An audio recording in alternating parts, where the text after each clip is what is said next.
नमस्कार दोस्तों, स्वागत है हमारी लाइव अपडेट न्यूज में। तो चलिए जानते हैं देश और दुनिया की सेलेक्टेड काम की और महत्वपूर्ण 100 बड़ी खबरों को सिर्फ 20 मिनट में। तो अभी तक आपने इस वीडियो को लाइक नहीं किया तो लाइक कर दीजिए और आप इस वीडियो को कहां से देख रहे हैं कमेंट करके जरूर बताएगा।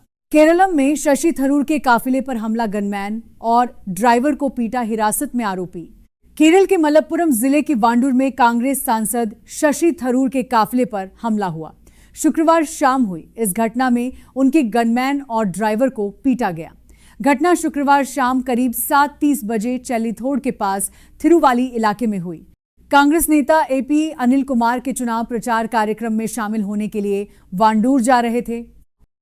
ओले और भारी बारिश से फसलों पर मंडराया संकट। दिल्ली, यूपी और हरियाणा में बारिश का अनुमान, अलर्ट जारी।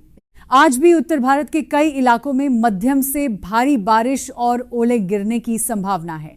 पंजाब, हरियाणा, दिल्ली, एनसीआर और पश्चिमी उत्तर प्रदेश के कई इलाकों में आज सुबह से ही बादल छाए हुए हैं।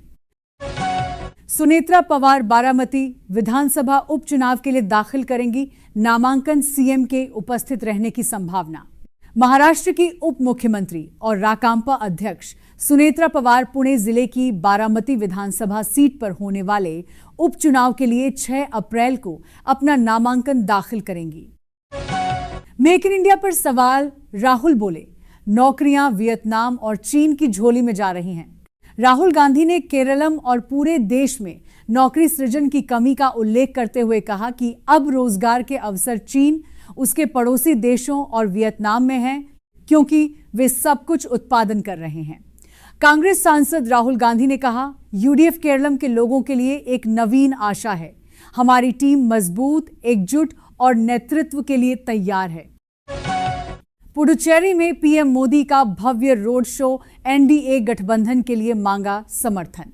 प्रधानमंत्री नरेंद्र मोदी ने पुडुचेरी में एक भव्य रोड शो किया, जिसमें 9 अप्रैल को होने वाले क्षेत्रीय विधानसभा चुनाव के लिए एआईएनआरसी भाजपा गठबंधन का समर्थन मांगा। भाजपा एआईएनआर कांग्रेस के झंडे पूरे शहर में लहराते रहे, विशेष रूप से एसवी पटेल रोड से लेकर अन्ना सलाई, कमराजार सलाई जंक्शन तक, जहां यह कार्यक्रम समाप्त हुआ। पुलिस ने व्यापक सुरक्षा व्यवस्था की थी। उत्तराखंड में लागू हो सकती है केंद्र की वक्फ मॉडल नियमावली, प्रस्ताव मांगे। उत्तराखंड सरकार केंद्र की वक्फ मॉडल नियमावली अपनाने पर विचार कर रही है। इसके अध्ययन के लिए शीघ्र ही शासन स्तर पर एक समिति गठित की जाएगी। केंद्र की मोदी सरकार के निर्णयों एवं कानूनों के क्रियान्वयन में उत्तराखंड अव्वल है। इस क्रम में केंद्र सरकार के वक्फ संशोधन अधिनियम 2005 लागू कर चुकी है। इस अधिनियम के अंतर्गत मॉडल नियमावली को भी बनाया जा चुका है। कई रणनीतिकारों के साथ मिलकर बीजेपी को घेरने की तैयारी में सपा विधानसभा चुनाव के लिए सर्वे और रणनीति शुरू। लोकसभा चुनाव में मिली सफलता से उत्साहित सपा आगामी विधानसभा चुनावों की तैयारी में जुट गई है। अखिलेश यादव पीडीए दांव को मजबूत करते हुए भाजपा को चुनौती देने की रणनीति बना रहे हैं। यूसीसी लागू करेंगे घुसपैठिए, 4 शादी नहीं कर पाएंगे, असम चुनाव से पहले गरजे शाह। असम विधानसभा चुनाव से पहले अमित शाह ने कहा कि यूसीसी लागू होने पर घुसपैठिए 4 शादियां नहीं कर पाएंगे। उन्होंने भाजपा को वोट देने की अपील करते हुए विकास और शांति का वादा किया। बंगाल चुनाव में शब्दों की जंग, इस्तेहार बनाम घोषणा पत्र पर छिड़ा सियासी संग्राम। भाजपा का तर्क है कि इस्तेहार एक उर्दू शब्द है और इसका उपयोग बंगाल की भाषा व संस्कृति का अपमान है। पार्टी का कहना है कि इसके लिए घोषणा पत्र शब्द का प्रयोग किया जाना चाहिए। भाषाविदों और विद्वानों ने भाजपा के इस तर्क को सिरे से खारिज कर दिया है। कांग्रेस पर भाकपा का हमला, पी संतोष कुमार बोले पुराने ख्यालों वाले नेता की तरह व्यवहार कर रहे हैं राहुल गांधी। भाकपा सांसद पी संतोष कुमार ने बुधवार को कहा कि केरल के मुख्यमंत्री पी विजयन के खिलाफ कांग्रेस नेता राहुल गांधी की हालिया टिप्पणियां गैर जिम्मेदाराना थीं। उत्तराखंड में शुरू हुआ अग्निवीरों के लिए डिप्लोमा कोर्स, ऐसे करें अप्लाई। हेमवती नंदन बहुगुणा गढ़वाल केंद्रीय विश्वविद्यालय ने अग्निवीरों के लिए डिप्लोमा पाठ्यक्रम शुरू किया है। गढ़वाल राइफल्स के अग्निवीर बैच आव 8 के प्रशिक्षु 25 अप्रैल तक ऑनलाइन पंजीकरण कर सकते हैं। यह पाठ्यक्रम HN BGU और गढ़वाल राइफल्स रेजिमेंटल सेंटर के बीच हुए MOU के तहत कौशल आधारित शिक्षा प्रदान करेगा। पंजीकरण शुल्क 650 रुपए है और प्रक्रिया विश्वविद्यालय की वेबसाइट पर उपलब्ध है। सुप्रीम कोर्ट ने एक साथ निपटाए 61 मामले, सालों पुराने केस में दंपति को दिया तलाक। सुप्रीम कोर्ट ने अनुच्छेद 142 का उपयोग कर 1 दशक पुराने वैवाहिक विवाद के 61 मामलों का निपटारा किया। पति पत्नी के बीच हुए समझौते के तहत पति पत्नी को 1 करोड़ रुपए गुजारा भत्ता और लोनावला संपत्ति में हिस्सा देगा। अमृतसर में भाजपा का प्रदर्शन, न्याय की मांग, केंद्रीय राज्य मंत्री बिट्टू व अध्यक्ष जाखड़ पहुंचे। अमृतसर में गगनदीप रंधावा सुसाइड केस को लेकर भाजपा ने प्रदर्शन किया। नेताओं ने निष्पक्ष जांच और पीड़ित परिवार को न्याय दिलाने की मांग उठाई तथा शांतिपूर्ण तरीके से विरोध दर्ज कराया। TATA ग्रुप से आई बड़ी खबर, पूर्व ट्रस्टी महली मिस्त्री ने खटखटाया चैरिटी कमिश्नर का दरवाजा। जाने क्या है मामला। पूर्व टाटा ट्रस्टी महली मिस्त्री ने चैरिटी कमिश्नर के पास याचिका दायर की है।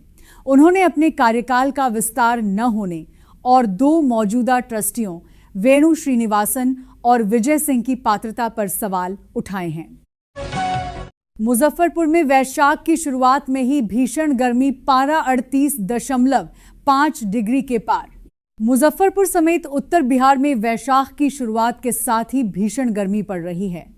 अधिकतम तापमान 38.5 डिग्री सेल्सियस दर्ज किया गया, जो सामान्य से अधिक है।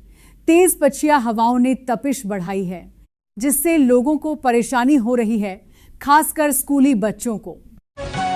ईरान ने मार गिराए F-15 और A-10 फाइटर जेट। 20 साल बाद कैसे टूटा अमेरिका का घमंड। ईरान ने अमेरिका के 2 फाइटर जेट F-15 और A-10 को मार गिराया है। यह घटना 20 साल से अधिक समय बाद हुई है, जो अमेरिकी सैन्य शक्ति के लिए एक दुर्लभ झटका है। चीन की ओर नहीं मुड़ा ईरान से आ रहा कोई जहाज। सरकार ने खबरों को बताया बेबुनियाद सप्लाई पूरी तरह सुरक्षित। पेट्रोलियम मंत्रालय ने स्पष्ट किया कि ईरानी कच्चे तेल को लेकर फैल रही चीन को डाइवर्ट और पेमेंट से जुड़ी खबरें गलत हैं। सरकार के अनुसार देश की कच्चे तेल की सप्लाई पूरी तरह सुनिश्चित है।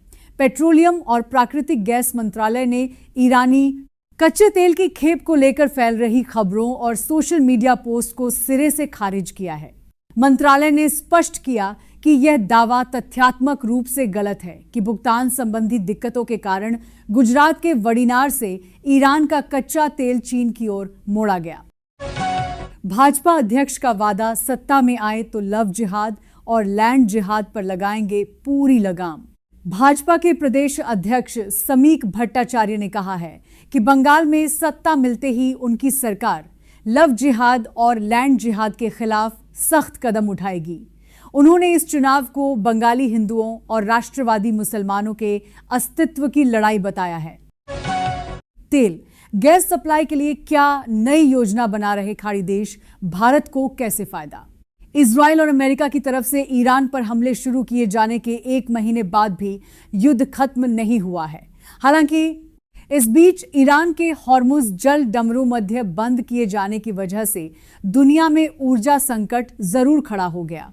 यूरोप से लेकर एशिया तक कई देशों को हॉर्मुज के बंद होने की वजह से अपनी ऊर्जा जरूरतों को प्रबंधित करना पड़ रहा है।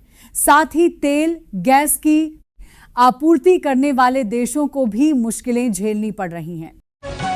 जब अन्याय कानून बन जाए तो विरोध आखिरी रास्ता, माकपा नेता मोहम्मद सलीम ने हिंसा का किया बचाव। मालदा में न्यायिक अधिकारियों के घेराव और हिंसा के बीच माकपा नेता मोहम्मद सलीम का बयान चर्चा में है। क्या यह लोकतांत्रिक विरोध है या कानून व्यवस्था के लिए खतरा? इस पर सियासी बहस तेज हो गई है।